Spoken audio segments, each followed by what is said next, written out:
আসসালামু আলাইকুম sir, hello guys, welcome to back my YouTube channel. তো গাইজ আজকে আমরা এসেছি আলিপুর জেল মিউজিয়ামে। তো আমরা অলরেডি চলে এসেছি গাইজ, যেহেতু আজ ছিল ঈদের দিন। তো আমরা একটু ঘুরতে চলে এসেছি, অনেক দিনই ঘোরা হচ্ছিল না। তো আপনাদেরকে সমস্ত কিছু দেখাবো এবং পুরো ডিটেলসে বলে দেবো যে এখানে কি কি হতো। তো তোমরা একবার এসে ঘুরে যাবে গাইজ। তো গাইজ আমরা এখন এসেছি ফাঁসির মঞ্চে, তাই দেখে নাও। এই নকল ফাঁসির মঞ্চটা এখন আমি এসেছি, এটা কিন্তু রিয়েল না, এটা নকল ফাঁসির মঞ্চটা। চলো তোমাদেরকে আসল ফাঁসির মঞ্চের কাছে নিয়ে যাওয়া যাক। দেখো গাইজ, এটা হচ্ছে আসল ফাঁসির মঞ্চ। এখানে কয়েদিদের ফাঁসি দেওয়া হতো, এমনকি আমাদের সমস্ত বীর বিপ্লবীদের এখানেই ফাঁসি দেওয়া হতো। এই হলো সেই অত্যাচারী ব্রিটিশের মূর্তি, তোমরা দেখে নাও গাইজ। অত্যাচার করতো আমাদের বীর বিপ্লবীদের। তারপরে গাইজ চলে গেলাম জেলের ভিতরে। জেলের ভিতরে অনেক কষ্ট করে কয়েদিরা থাকতো, ঢোকার পরেই বুঝতে পারলাম কেমন ছিল গাইজ, কীভাবে থাকতো আমাদের বীর বিপ্লবীরা। এখন গাইজ এই জেলটা একবার দেখে নাও ভালোভাবে।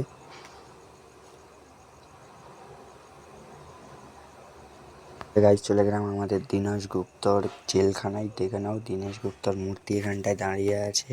তার পাশে ছবি রয়েছে 1923 সালে ইনি মৃত্যুবরণ করেছে। তারপরে গাইজ আশেপাশের জেলগুলো একটু ঘুরে নিয়ে দেখছিলাম। তো এই জেল দেখতে দেখতেই তোমাদেরকে বলে নিই গাইজ, অনেক দিন ধরে হয়ে গেল আমি কিন্তু সাপোর্ট পাচ্ছি না। তোমরা গাইজ একটু সাবস্ক্রাইব করে লাইক করে আমার পাশে থাকো আর আমার সমস্ত ভিডিওতে সাপোর্ট করো। কিন্তু গাইজ এই জিনিসটা কি দেখো, আমি কিন্তু দেখে বুঝতে পারলাম না, তোমরা যদি জানো কমেন্ট করে যাবে। তো গাইজ তারপরে অনেক চলে এলাম বিপ্লবীদের বাড়ি। তারপরে আমি চলে এলাম নেতাজির জেলখানায়, যেখানটায় নেতাজি থাকতো।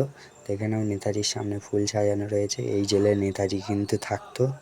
তারপরে চলে গেলাম যেখানে ফটো আর্ট থাকে, দেখে নাও অনেক রকমের কিন্তু ফটো আর্টের কাছে আছে। পুরনো থেকে নতুন ফটো আর্টের জায়গাটা কিন্তু খুবই ভালো ছিল। উপরের অ্যাম্বিয়েন্স, নিচের জায়গায় এমনকি ওখানে এসিও লাগানো ছিল। ভালো করে দেখে নাও।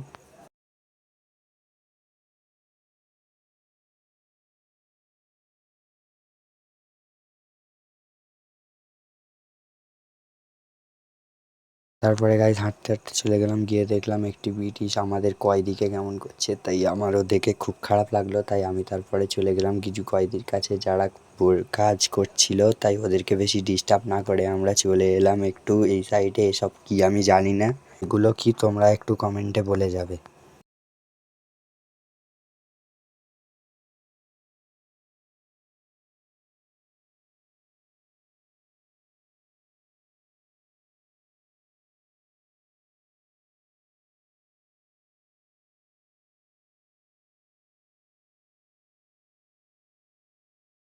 পরে দেখলাম কিছু কয়েদিকে শিকল দিয়ে এখানে বেঁধে রেখেছে, তাই ওদেরকেও কিছু না বলে আমরা চলে গেলাম। কিন্তু গাইজ এটা ড্রেসটা কি আমি জানি না, তোমরা একটু কমেন্টে বলে যাও এটা কিসের ড্রেস, যা এখানে কি করছে সেটাও একটু কমেন্টে বলে যাও।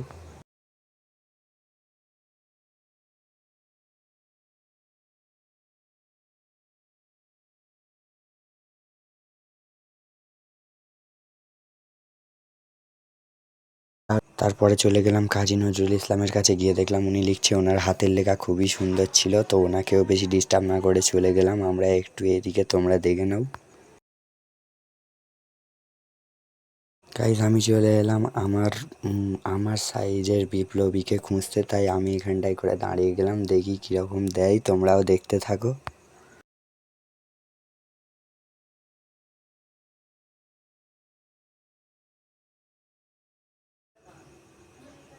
ও গাইস, কে এটা? আমি তো এটাকে জীবনে দেখিনি এবং চিনিও না। তো কে এটা তোমরা কমেন্টে বলে যাও।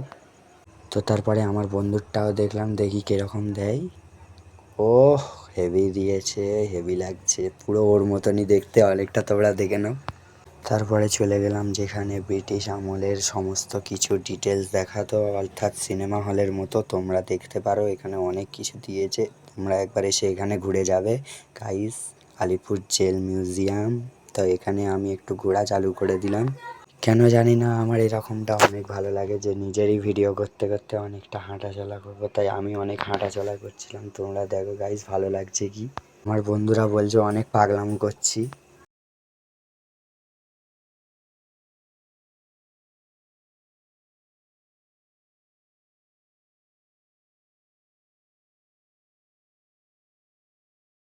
তারপরে চলে গেলাম আমাদের ব্রিটিশ আমলে যেমন করে যুদ্ধ হতো সেটা দেখতে। এইদিকে তুই নিয়ে আমাদের লোকরা ঝামেলা করছিল আর এরা ব্রিটিশরা বন্দুক নিয়ে এদিকে যুদ্ধ করছিল। তারপরে দেখে নিলাম আমাদের অনেক বিপ্লবীদের মূর্তি আঁকা ছিল ছবি ফ্রেমে। গাইস অনেক ছবি দেখলাম, তো অনেকই ভালো ভালো জিনিস ছিল, অনেক কিছু শিখলাম এখানে।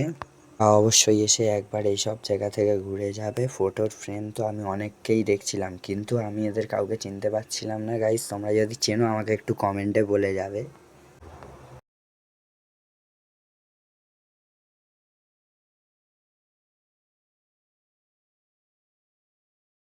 তারপরে দেখা হয়ে গেল আমাদের মাস্টার যা সূর্য সেনের ছবির ফ্রেমের সাথে, এমনকি দেখা হয়েছিল অনেকই বিপ্লবীর ছবির সাথে। গাইস সূর্য সেনের সাথে দেখা হবার পরে আমার সেই চট্টগ্রামের কবিতাটি মনে পড়ে গেল। উনি কেমনভাবে ওনাদের শিক্ষা দিতেন সবাইকে।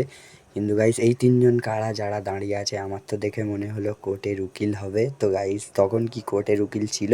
তোমরা অবশ্যই কমেন্টে বলে যেও। গাইজ আমি প্রথম এত বড় ভিডিও করছি, ভালো হয়েছে কি খারাপ হয়েছে জানি না, কিন্তু তোমরা অবশ্যই সাপোর্ট করবে এবং ভুলটা আমার কোথায় কোথায় হয়েছে ধরিয়ে দেবে।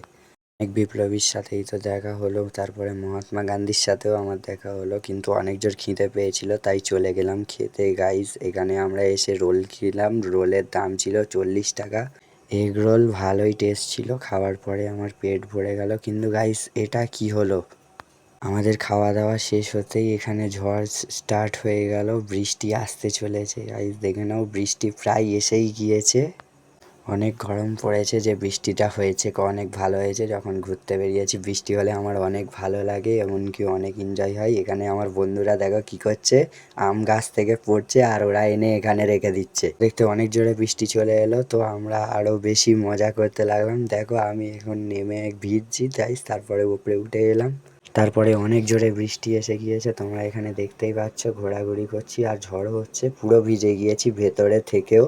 পরে গাইস দেখে নাও ভেতরেও অনেক জল আসছে, তো এইখানে দেখে নাও অনেকজনাই ভিজে গিয়েছে। কিন্তু গাইস আমরা আজকে অনেক এনজয় করেছি, অনেক মজা করেছি, তো তোমরা থাকলে বুঝতে পারতে। বৃষ্টিতে ভিজে ভিজেই বাড়ি যেতে হবে, অনেক দিন পর বৃষ্টিতে ভিজছি তাই ঘরে যাচ্ছি। তোকে এখন কেউ কিছু বলবে না, কিন্তু টাইম যাচ্ছিল বৃষ্টি আরো বাড়ছিল, তাই আমি আমার বন্ধুদেরকে বললাম যে ভিজে ভিজেই চলে যাওয়া হোক। তাই আমরা ভিজে ভিজেই চলে এসেছি। তো তোমাদের যদি ভিডিওটি ভালো লাগে লাইক করো, সাবস্ক্রাইব করো, পাশে থাকো। Tata bye bye.